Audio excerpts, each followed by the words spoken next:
reading, or you have to do reading and listening exercises pretty a lot of time in your school, in your class. However, class, you have to know about the skills. You have to know about the main types of questions that we are going to have in the test, the number of questions, and the time that you have. It is really important for us to have the strategy so that you can complete the test and also have more correct answers. I also tell you already one of the points that you have to remember. It is 30 over 40, in which you won't gain 7 out of 9 for the reading and listening. Of course, we want higher than that, but just remember about the number that mark the difference, okay, between 7 and the lower one. It is we need to have 30 over 40 questions.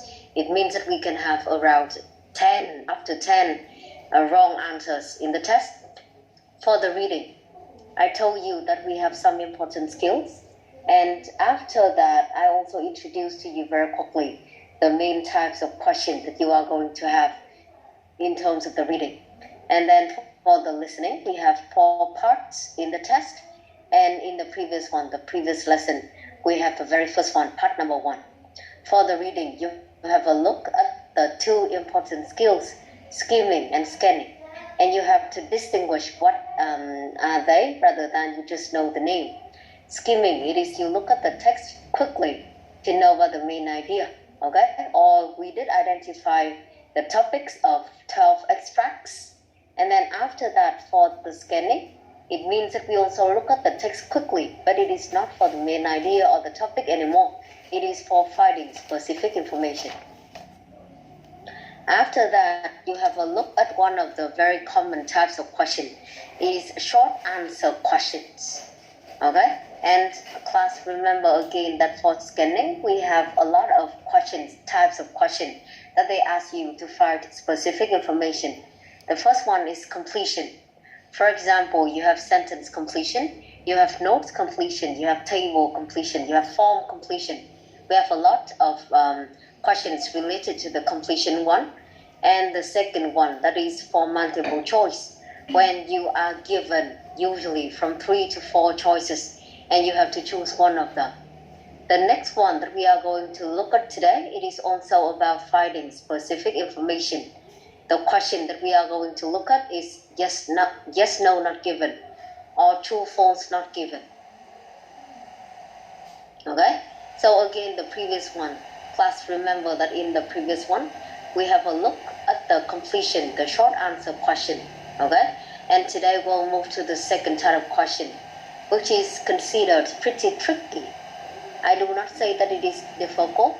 However, a lot of people, a lot of test takers consider this kind of question pretty tricky, because for us to identify the question and the answer correctly, we need to look at some of the clues or information, and we need to understand, we need to be able to explain why it is true, false, or not given, or yes, no, not given. And some of you may wonder, what is the difference between yes, no, and true, false? There are 2 things that I want to tell you for now, before we look at the practice one. Number 1, that is whatever they require you to write, whether yes, no, or true, false, you have to write it correctly. Okay? Rather than you say that, okay, yes, no, or true, false, they are the same.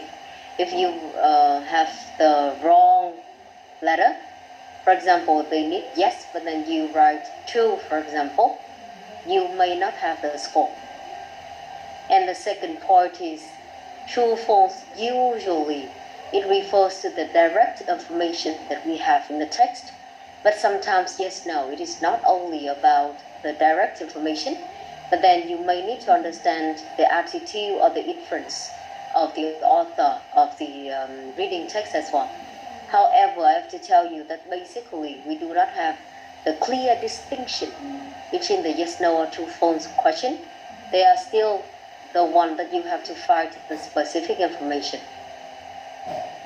Now let's have a look at the very first text, and then we'll talk more about the way that we do it. The very first one, class again. Whenever we have the reading and the listening one, please look at the handout by yourself. Because as I explained, you are going to do the exercises by yourself at your own pace rather than I can show you everything. The first text that we have here is green wave washes over mainstream shopping. Green wave washes over mainstream shopping. And then after that, you will see that we have the text and the questions. Questions number 1 to 6. Do the following statements agree with the claims of the writer of reading passage? In boxes 1 to 6 on your answer sheet, write yes if the statement agrees with the claims of the writer, no if the statement contradicts the claims of the writer, and not given if it is impossible to say what the writer thinks about this. Đây là một trong những ví dụ điển hình mà các bạn có thể thấy là trong một bài đọc thì chúng ta có các câu hỏi từ 1 đến 6 ở đây là liên quan đến yes, no, not given. Và trong cái phần này ấy, thì thực ra bao giờ người ta cũng đưa cái phần giới thiệu này, cái phần hướng dẫn này ngay từ ban đầu. Nhưng cũng mời các bạn nhìn lại một cách rất là rõ ràng. Thứ nhất, nếu mà các cái câu mà chúng ta chọn được là yes, đúng không ạ? Thì các bạn sẽ cần phải có thông tin ở trong bài. Và nói một cách khác để cho dễ hiểu với các bạn này. Khi mà chúng ta tìm được clue ở trong bài rồi thì nó sẽ cần phải là paraphrase. Paraphrase viết lại theo một cách khác, theo cái ngôn ngữ của họ. Thì lúc đó mình sẽ nhận dạng ra được thì nó sẽ là cái phần yes. Nó sẽ cần phải đầy đủ và thông tin đương nhiên là cần phải match với cả trong bài. Cái thứ hai, phần no của bọn mình là khi thông tin mà các em tìm thấy ở trong bài nó đối lập thì tí nữa mình sẽ cần phải hỏi em và em sẽ tìm được một cái clue ở trong bài. Đó chính là thì cái từ nào ở trong câu và chi tiết nào ở trong bài nó là đối lập. Nó không còn là paraphrase nữa, không còn là viết lại theo một cách khác, giữ nguyên về mặt original meaning và thay đổi về mặt từ vựng nữa. Mà mình sẽ cần phải có khả năng tìm được là từ nào nó đối lập với cái từ ở trong bài. Nếu em không giải quyết được, nếu em không tìm thấy được cái từ mà nó đối lập ấy, thì lúc đó rất là khó để mình có thể quyết định được nó là no. Và not given ở trong này của chúng ta thì mình không có đủ dữ kiện để quyết định, để xác định xem là trong này thì nó là yes hoặc no. Như mình vừa mới nói ở phía trên là yes là đương nhiên thông tin em phải thấy nó giống ở trong bài rồi, nhưng nó phải đủ cái thông tin đấy, đúng không ạ? Và no thì mình tìm được một cái chi tiết mà nó đối lập so với trong bài. Còn not given thì em không có đầy đủ dữ kiện để nhắc tới. Đương nhiên là trong cái phần statement, nói qua lại một chút này, trong cái phần statement này thì người ta cũng sẽ động đến cái chi tiết đó, chỉ có điều là nó không đầy đủ những gì, những cái dữ kiện mà họ cho các bạn ở trong phần reading text, trong cái bài text mà thôi. Chứ không phải là đến một cái câu kiểu out of somewhere xong nó irrelevant, không liên quan đến bài đâu. Thì như thế thì dễ quá rồi. Nhưng mà trong này nó cũng có động chạm đến chi tiết đó, chỉ có điều là mình không có đủ dữ kiện trong bài để kết luận. Cái này nó là phần lý thuyết trước đã, được chưa? Thì mời các bạn nhìn vào trong này của bọn mình đang có 6 câu. For example, number 1. The research findings report commercial rather than political trends. So it means that I need to find out, I need to identify the keywords first. The keywords here, for example, research findings. And I also need to know whether they have the report, they have the findings. And it must be about commercial. At that time it is yes. In the second case, for example, we have research findings and we see that they report about political trends, not the commercial one. It is no. And the third situation is when we have the research findings, however, we do not have the information of whether it is commercial or political trends. Or in other words, they may tell you about the research. However, we do not know specifically about the findings. Có cái thông tin liên quan đến nghiên cứu này, người ta có làm nghiên cứu này chẳng hạn, nhưng mà các em lại không có thể biết được là cái kết quả nghiên cứu của nó là về cái gì. Được chưa? Và trong này của chúng ta thì cái rather than là instead of thôi. Thì các bạn cũng cần phải chú ý một chút liên quan đến cái phần từ nối này để mình hiểu được là người ta đang nói là tập trung ở trong này cái nội dung là phải liên quan đến commercial chứ không phải là liên quan đến political trends.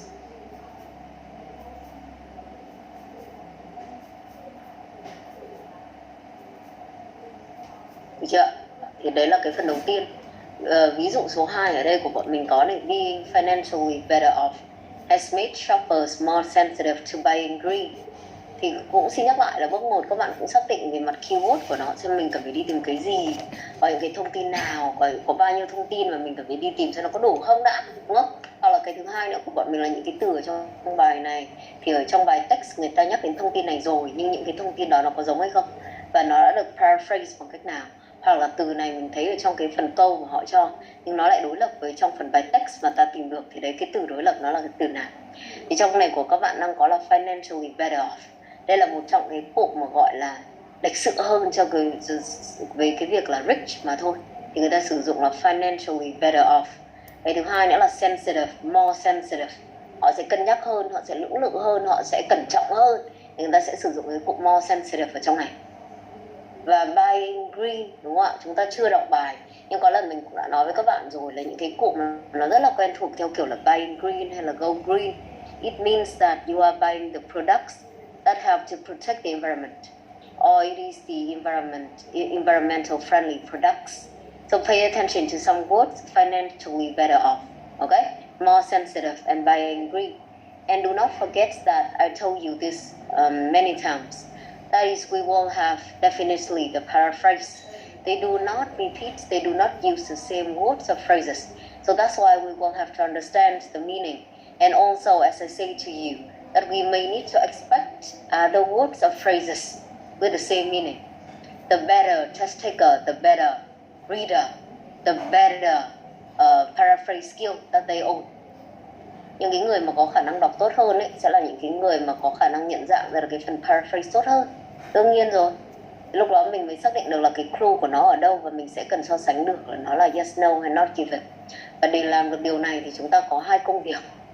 Như vừa nói với nhau rồi, thứ nhất là chúng ta sẽ cần phải xác định được là cái meaning của cái phần từ trong cái câu mà họ cho các bạn ấy, như là kiểu financially better off, rồi more sensitive và buy green. Dù nó dễ đi chăng nữa thì mình cũng phải hiểu đúng trước. Và cái thứ hai nữa là có khả năng biết được các synonyms, các cái cách khác để có thể paraphrase. Được chưa? Thì đấy là lý do tại sao cần phải học từ, mà không phải là kiểu học nhiều từ không, mà cũng sẽ cần phải group chúng lại là cái phần synonym và phần opposite của nó là gì.